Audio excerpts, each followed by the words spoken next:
Hindi lang to applicable sa mga Parisaya, any forms of animal, sa animal husbandry, kapag hindi na productive o kapag unprofitable na ang isang hayop o manok, in this case, ay sabi mo ikaw, tatanggalin mo siya sa inventor mo, either kakatayan mo siya, o either bilibin mo na, o masitinin mo na, basta tatanggalin mo siya sa inventor mo, hindi na siya mag-consume ng feeds, hindi na siya mag-consume ng inputs, ng oras, ng libro mo, libro ano. So, yun yung sabihin ng panig.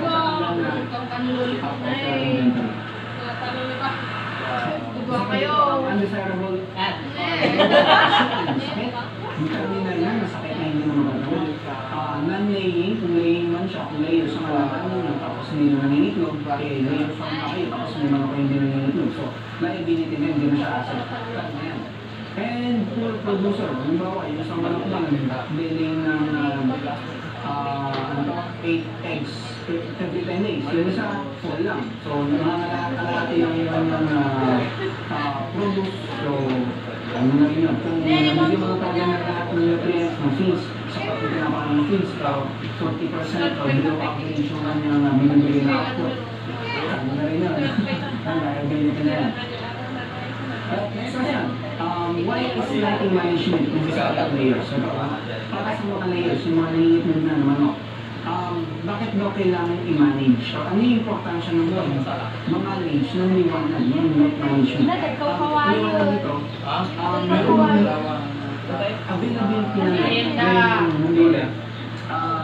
Kapag maliwanag yung kanyang kapaligiran, isipin niya araw pa rin.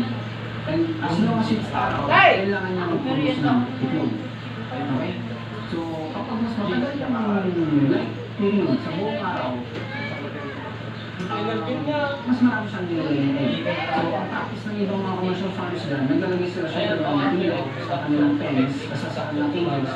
Tapos, in-extend nila lang siguro hanggang 7 p.m. And then, syempre, kailangan pa rin matulog ng mga layers. So, basically, pinapatagal nila yung duration ng light time, daytime, para tumagal yung kanyang,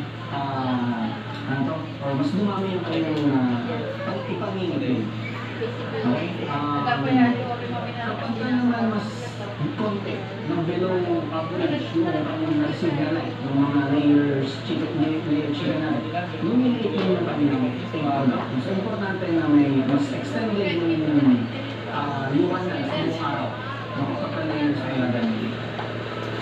Next question is, in case of a disease outbreak, merong outbreak, ano yung mga pwedeng gawin na actions? Una, mag-implement ng biosecurity, and biosecurity can be implemented in forms of spraying mga biological inputs or mga beneficial bacteria or yung mga IMO, labs, timas, kung timas na yung actually, quality affected chickens, eventually magkakaroon ng mga affected na stock. Ihimulay lang, mag-designate na isang pen or isang cage na para sa mga may sakit kung para hospital nila. Okay, so quarantine area. And then, yung mga naka-quarantine, give natural remedies and eradicating medication programs. Depende sa kung anong sakit. And kapag hindi talaga kaya naman natural inputs natin, saka mag-consult sa veterinary and ask for natural inputs. Next question, in case of cannibalism, alam niyo po ba yung sabihin ng cannibalism? Kung hindi niyo pa po alam yung sabihin ng cannibalism, nood kayo ng wrong turn, ng movie. Hindi na yung sabihin ng cannibalism. Ay, hindi ako na. Ang cannibalism ay yung pag manok siya na kumakain ng kapwa niya manok. Yung pagkain ng kapwa niya, cannibalism. So, meron cannibalism sa inyong mga alagang manok, and syempre, ayaw natin yan. Ano yung mga gagawin mo steps to prevent yung mga casualties o yung mga namamatay ng mga manok? So, syempre, number one, alamin muna yung sanhi. Ano po ba yung mga pwede maging sanhi? Number one, kulang sa pagkain. Number one talaga kulang sa pagkain. Kulang, hindi na nasatisfy yung consumption niya from the whole day, nag-alap siya ng other source na pwede niyo makain. And kung una niyo makikita siya, balik kasama yung manok. So, yun yung magiging alternative niya.